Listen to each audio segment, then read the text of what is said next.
Okay,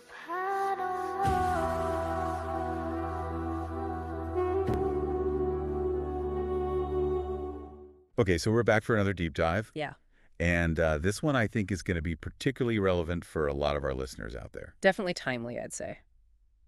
Yeah, we're talking about the last 10 nights of Ramadan.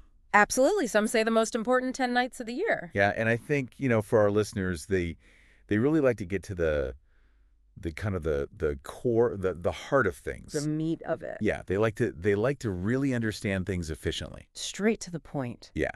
And so we're going to do that today with these last 10 nights. Yeah, let's make the most of them right. Yeah, and at the heart of this, significance with these last 10 nights is Laylatul Qadr, the night of power. Yeah.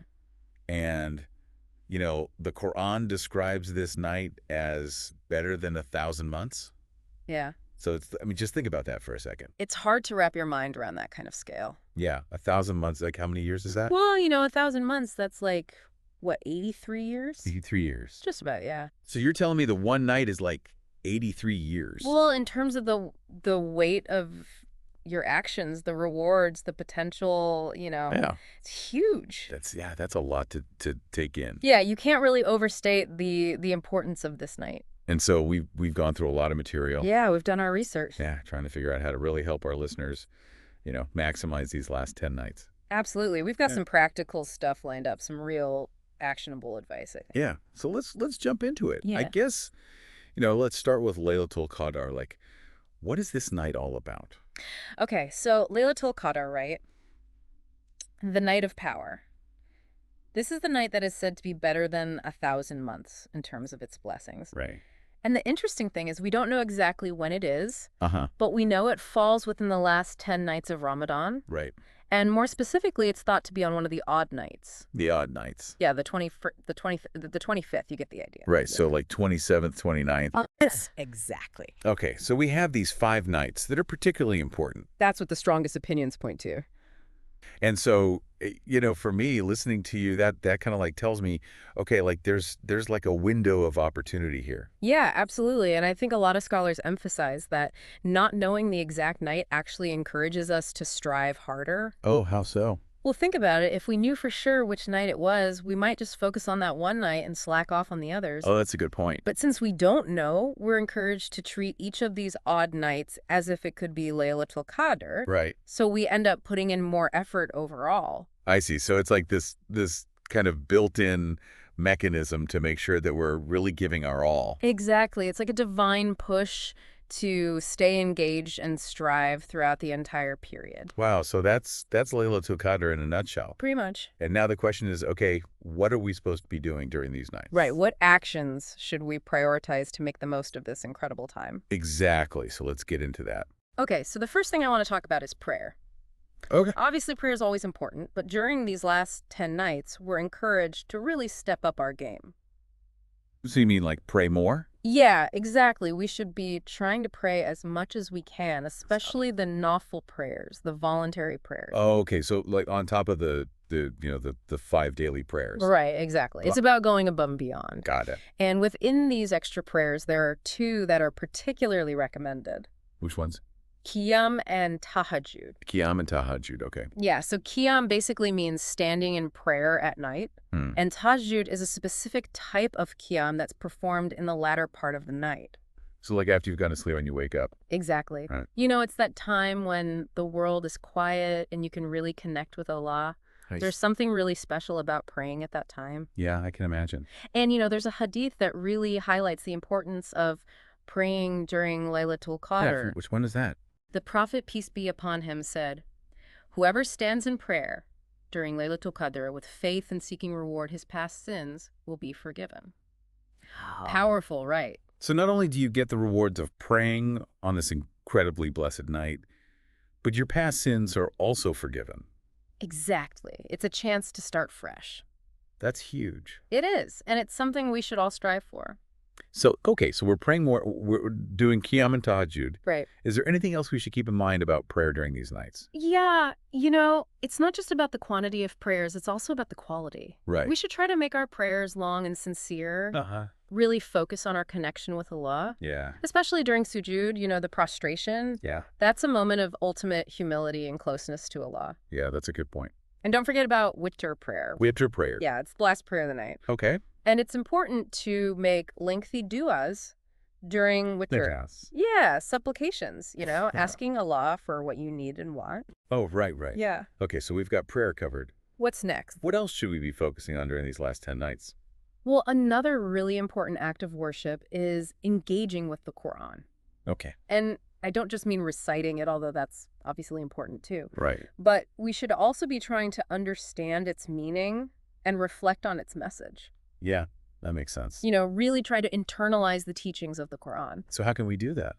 Well, one way is to listen to tafsir. Tafsir. Yeah, it's basically an explanation of the Quran by scholars. Okay. It can really help you to understand the deeper meaning of the verses. So it's like having a teacher guide you through the Quran. Exactly, and it can really enhance your appreciation for the beauty and wisdom of the Quran. Okay, I'm gonna have to check that out. You should. It's really beneficial. Yeah, and there's a hadith about the virtue of learning and teaching the Quran. Oh yeah, the Prophet, peace be upon him, said, "The best of you are those who learn the Quran and teach it." Right, so even if we're not formally teaching it to others, just the act of learning and understanding it is highly rewarded. Exactly. And even if we can't read the whole Quran during these 10 nights, yeah, we can still try to read a few pages each day. Absolutely. Even a small amount with sincerity and focus can bring great blessings. Yeah, that's a good reminder. It's about consistency and quality over quantity. So prayer, Quran, what else? Well, dhikr is also incredibly important during these last 10 nights. Dhikr, remind me what that is again. Dhikr is the remembrance of Allah. Oh, right. Things like saying, Subhanallah, alhamdulillah, la ilaha illallah, Allahu akbar. Okay, yeah. It's basically keeping your tongue and your heart engaged in the remembrance of Allah. And why is that so important? Well, it helps us to stay connected to Allah throughout the day and night.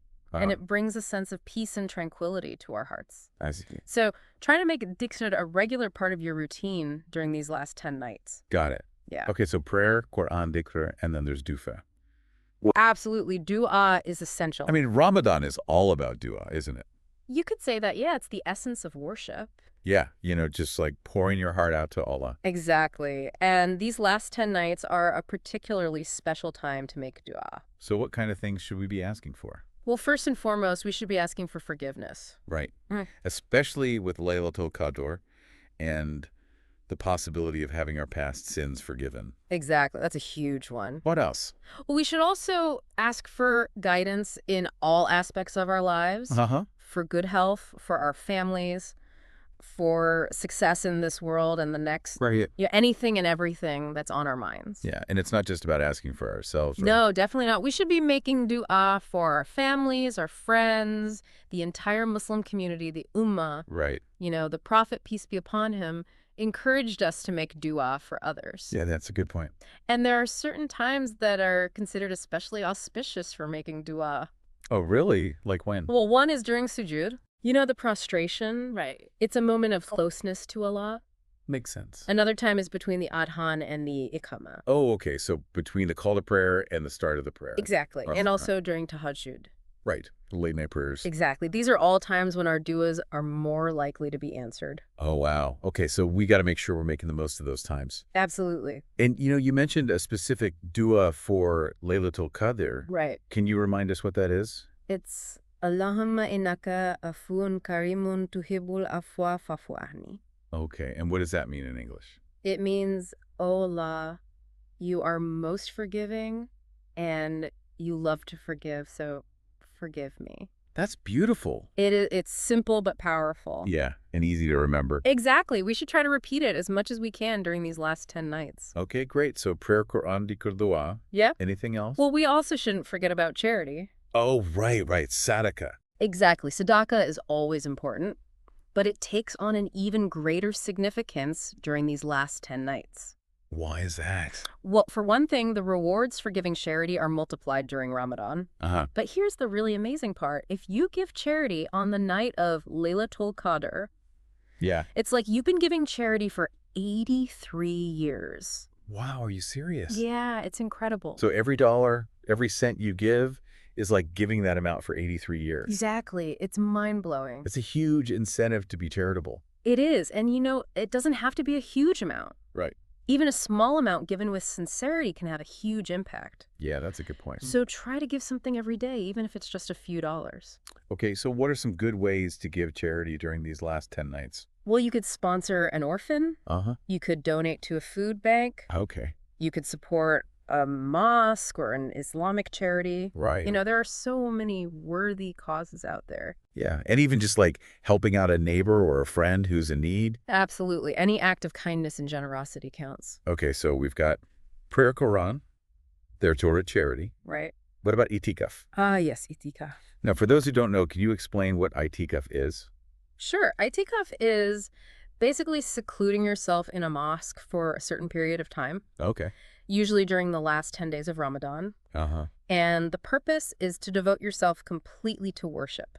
So like no distractions, no work, no phone. Exactly. It's about disconnecting from the world and focusing solely on your relationship with Allah. Wow, that sounds intense. It can be, but it's also incredibly rewarding. Is it something that everyone should do? Well, it's not obligatory, but it's highly recommended for those who are able to do it. Right. If you have family or work commitments, it might not be feasible. Yeah. But even if you can't do a full itikaf, you can still create a similar atmosphere at home. Oh, how so? Well, you could set aside a specific room or area in your house for prayer and worship and try to minimize distractions during that time. I see. So it's like creating your own personal mosque at home. Exactly. Yeah, that's a good idea. It's about creating a space where you can connect with Allah without distractions. Okay, so we've covered a lot of ground here. We have. Prayer Quran, dhikr, dua, charity, itikaf. Right. Is there anything else we should keep in mind during these last 10 nights? Well, one thing that's often overlooked is the importance of good character. Oh, yeah. Being kind and patient with others, avoiding arguments and disputes. Right. It's easy to get caught up in the excitement of Ramadan and forget about the importance of our interactions with others. Yeah, that's true. But our character is a reflection of our faith. So we should strive to be the best versions of ourselves during this blessed month. Absolutely. And speaking of character, what about forgiveness? Forgiveness is crucial. Yeah, both seeking forgiveness from others and forgiving others. Exactly. There's a hadith that says, show mercy to others and you will be shown mercy. Wow, that's powerful. It is, and it's something we should all keep in mind. Yeah, so it's like if we want Allah to forgive us, we should be willing to forgive others. Exactly. That's a two-way street. It is. Okay, so as we wrap up here, what would you say are the key takeaways for our listeners? All right. Well, first, I think it's important to emphasize consistency. Consistency, okay. Yeah, we shouldn't just focus on 1 or 2 nights and then slack off. Right. We should try to do something every single night, even if it's just a small amount. Yeah, even if it's just like 10 minutes of extra prayer or reading a page of the Quran. Exactly. It's about building momentum and keeping the spirit of worship alive throughout these 10 nights. Right. And second, sincerity is crucial. Sincerity. Yeah. All of our actions should be done with the intention of pleasing Allah. Not for show or to impress others. Right. It's about having a pure heart and a genuine desire to connect with Allah. Yeah, that makes sense. And third, I think it's really helpful to have a plan. Yeah, before the last 10 nights, sit down and think about what you want to achieve. Okay. How much time do you want to dedicate to prayer, Quran, dhikr, dua? Right. What specific goals you have, and then write it down and stick to it. So like a Ramadan schedule. Yeah, exactly. Okay. Having a plan will help you to stay focused and make the most of this time. That's a good idea. And finally, distractions are the enemy. Distractions. Yeah. We live in a world that's full of distractions. Social media, TV, video games, you name it. Right. And all of these things can pull us away from our worship. So what can we do about it? Well, we need to be proactive in minimizing distractions. Yeah. Set aside specific times for checking your phone or watching TV, and try to avoid unnecessary distractions altogether. I see. So it's about being intentional with our time and energy. Exactly. Okay, so to sum up, we have this incredible opportunity during the last 10 nights of Ramadan, an opportunity to earn immense rewards, to have our sins forgiven, to draw closer to Allah. Absolutely. And to make the most of this time, we need to be consistent, sincere, have a plan, and minimize distractions. You got it. So I guess the question for our listeners is, Yeah. what are you going to do with these last 10 nights? Yeah, That's the real question. Are you going to let them slip by, or are you going to seize this opportunity? It's a choice we all have to make. Yeah, and I think for our listeners who are always looking for ways to improve themselves, Right. they're going to want to make the most of this time. Absolutely. So there you have it, folks. The last 10 nights of Ramadan, a time of immense blessings, a time for spiritual growth, a time to connect with Allah. Don't miss out. Don't miss out.